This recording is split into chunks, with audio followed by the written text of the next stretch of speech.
Bonjour à tous, voici la correction des 4 opérations que je vous avais données à faire hier. Alors la première, 45 divisé par 4.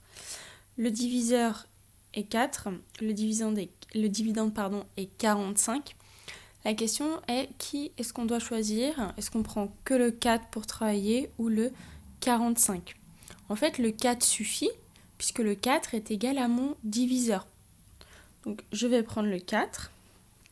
Je vais me poser la question, qu'est-ce qui dans la table de 4 est inférieur ou égal, donc plus petit ou égal à 4, c'est 4 fois 1 qui vaut 4. Donc je mets 1 au quotient, 1 fois 4, 4, je soustrais, il reste 0. Ensuite, j'abaisse le 5 et je recommence. Qu'est-ce qui dans la table de 4 s'approche le plus de 5? C'est encore une fois 4 fois 1 qui est égal à 4. Donc je mets un 1 au quotient. 1 fois 4 vaut 4, je soustrais, il reste 1. Je n'ai pas fini mon travail car le reste ne vaut pas 0. Problème, je n'ai plus personne à descendre là-haut. Je vais donc devoir changer le nombre 45, qui est un nombre entier, sous la forme d'un nombre décimal avec des zéros inutiles. En gros, je suis en train de te dire que 45 est égal à 45,0. Je vais donc abaisser le 0. Attention, je suis en train de passer dans la partie décimale, puisque je suis de l'autre côté de la virgule. Je dois donc positionner une virgule dans mon quotient. Qu'est-ce qui dans la table de 4 s'approche le plus de 10? C'est 4 fois 2 qui est égal à 8. Je mets donc le 2 à mon quotient. 2 fois 4, 8. Je soustrais. 0 moins 8, je ne peux pas. Je dois donc mettre les retenues de la soustraction. 10 moins 8, 2. 1 moins 1, 0. Mon reste n'est toujours pas égal à 0. Je dois donc continuer à travailler. Je vais abaisser un deuxième 0 inutile. Qu'est-ce qui dans la table de 4 s'approche le plus de 20? C'est 4 fois 5 qui est égal à 20. Je mets donc un 5 au quotient. 4 fois 5, 20. Je soustrais et il reste 0. Cette fois, j'ai fini de travailler. Le résultat au quotient est donc 11,25. Je poursuis avec la deuxième division que vous deviez faire sans diviser par 22. Alors, comme je ne connais pas bien la table de 22, je me suis permise de l'écrire en dessous pour pouvoir m'aider. Donc 22 fois 1, 22 fois 2, etc. Je me suis arrêtée à 22 fois 6. Pourquoi? Parce que mon dividende, pour le moment, c'est 100. Et à 22 fois 6, je suis déjà à 132. Donc ça ne sert à rien que j'aille plus loin pour le moment. Je ne sais pas si j'aurai besoin de plus de calculs. Alors, mon diviseur est 22. Je ne peux pas prendre que le 1 au dividende puisque 1 est plus petit que 22. Je ne peux pas prendre le 10 non plus puisque 10 est plus petit que 22. Je vais donc devoir prendre 100. Je vais donc dans ma table de multiplication de 22, je vais chercher le nombre qui s'approche le plus de 100 sans le dépasser. C'est 88. 22 fois 4. Je vais donc mettre le 4 au quotient. 4 fois 22 égale 88. Je soustrais.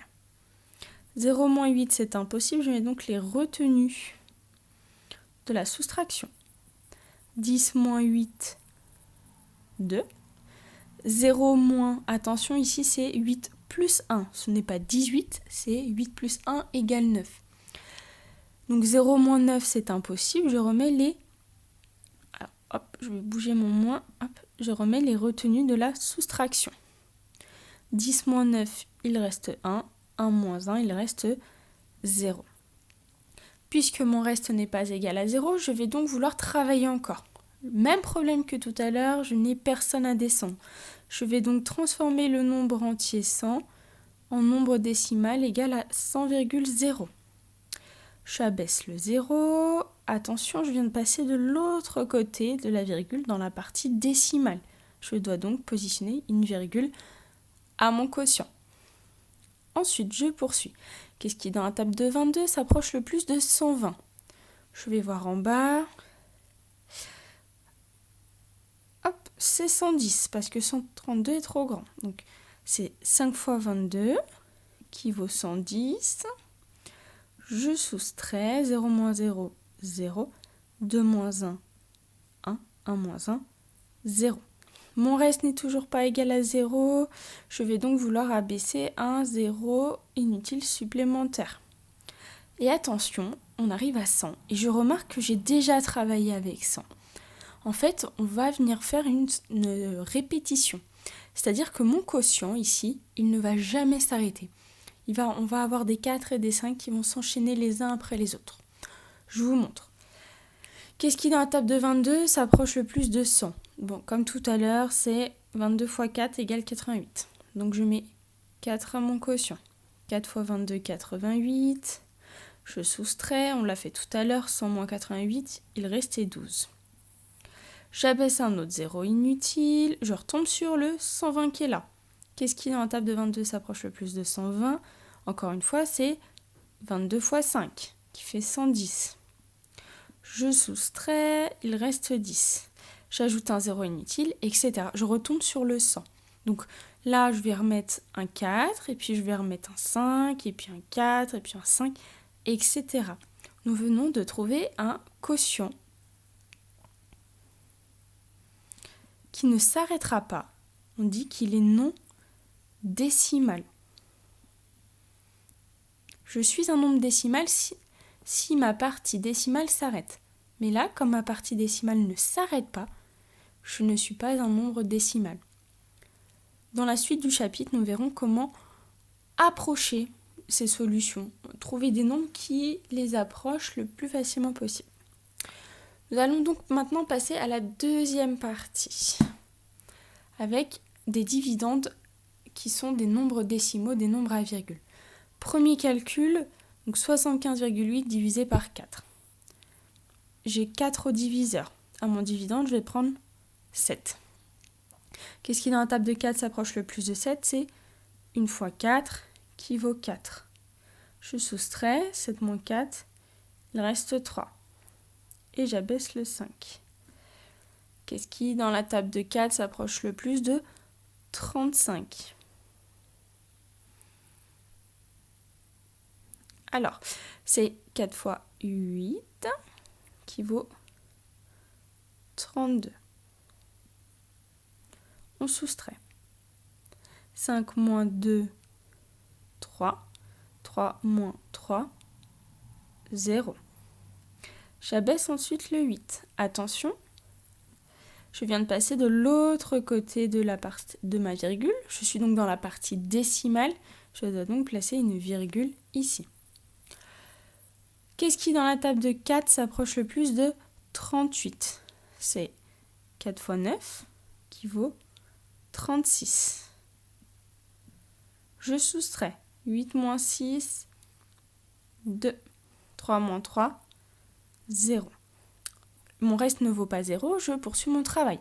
Il n'y a plus personne, c'est pas grave. C'est le moment où on rajoute les zéros inutiles. Je descends mon 0. Qu'est-ce qui dans la table de 4 s'approche le plus de 20 ? C'est 4 fois 5 qui vaut 20. Je soustrais, il reste 0. J'ai fini mon travail, voilà mon quotient, 18,95. Je poursuis. Alors, 4,9 divisé par 9. Au diviseur, j'ai 9. Au dividende, c'est un peu plus compliqué. Pourquoi ? Parce que le 4 est plus petit que 9. Malheureusement, je n'ai pas le droit de prendre 49, puisqu'il y a la virgule qui sépare les deux nombres. Je dois donc déjà commencer par travailler avec ma partie entière. Tant pis, je prends le 4 et je vais travailler avec. Qu'est-ce qui dans la table de 9 s'approche le plus de 4 ? C'est 0 fois 9 qui vaut 0. Donc 0 fois 9 vaut 0. Je soustrais, il reste 4. Ensuite, je vais abaisser le 9. Attention, je suis passé de l'autre côté de la virgule, je suis dans la partie décimale, je dois donc placer une virgule à mon quotient. Qu'est-ce qui dans la table de 9 s'approche le plus de 49 ? C'est 9 fois 5. 45. Je soustrais. 9 moins 5, 4. 4 moins 4, 0. je poursuis mon travail avec les zéros inutiles.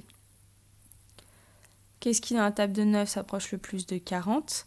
C'est 4 fois 9 qui vaut 36. Je soustrais. 0 moins 6, je ne peux pas. Je mets donc mes retenues. 0 moins 6, il reste 4. 4 moins 4, 0.